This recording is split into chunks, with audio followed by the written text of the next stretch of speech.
मित्रांनो, का गोंधळ होतो या 4 नियमांमध्ये? बघा, हे नियम हे तुमचे अनेक वचनचे आहेत. बघा, लक्षात घ्या की ते 4 नियम असे आहेत की तुम्हाला दिसताना ते एक वचन दिसतात, पण त्यांचा वापर हा अनेक वचन असतो.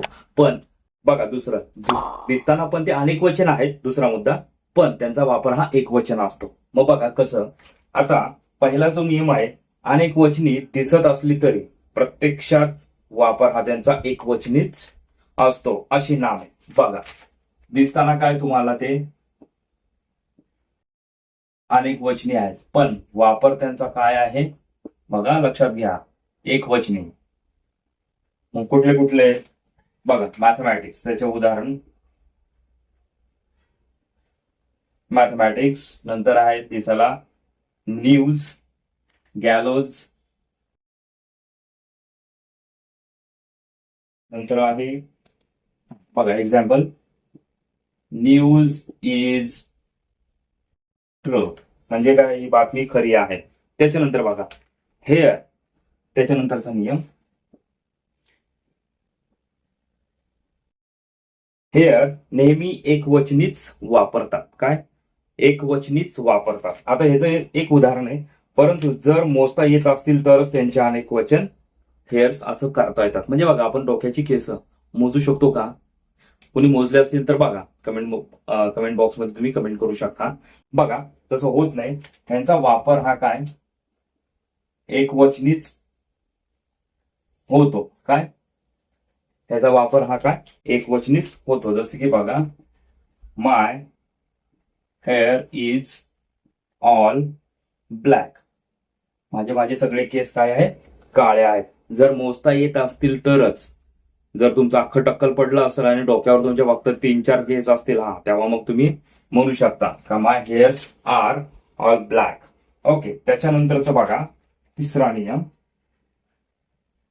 एकवचनी रूपात एक अर्थ आणि अनेक वचन केलं तर त्याचा काय निराळाच अर्थ होतो. म्हणजेच काय, त्याचा वेगळाच अर्थ होतो. बघा, हे पुसू का, हे लिहून घ्या.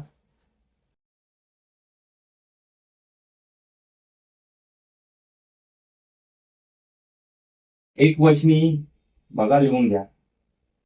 त्याचा एकवचनीचा अर्थ पहा आणि नंतर अनेक वचनीचा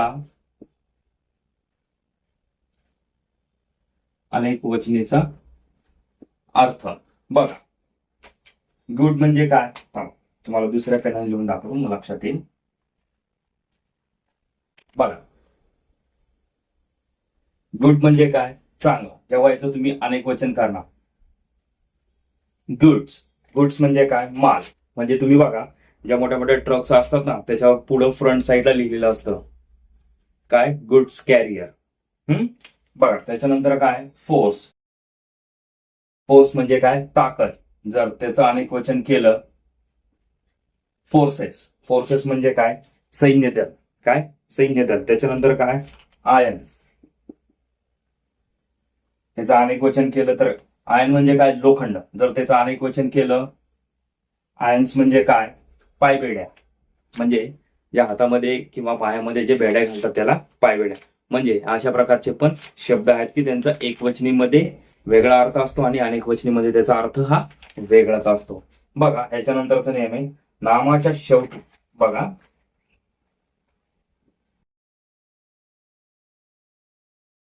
नामाच्या शेवटी FUL लावून पण तुम्ही काय करू शकता, त्याचं अनेक वचन करू शकता. जसं की बघा, हँड असेल त्याचं काय, हँडफुल. नंतर आहे स्पूनचं अनेक वचन, स्पून फुल.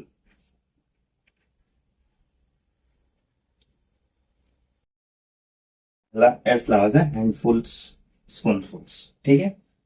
नंतर काय, मंथ्स, माउथफुल्स.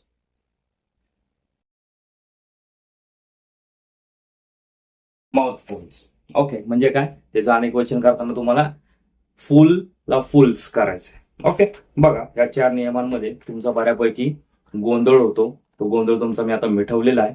काय डाऊट असेल तर कमेंट बॉक्समध्ये तुम्ही कमेंट करू शकता.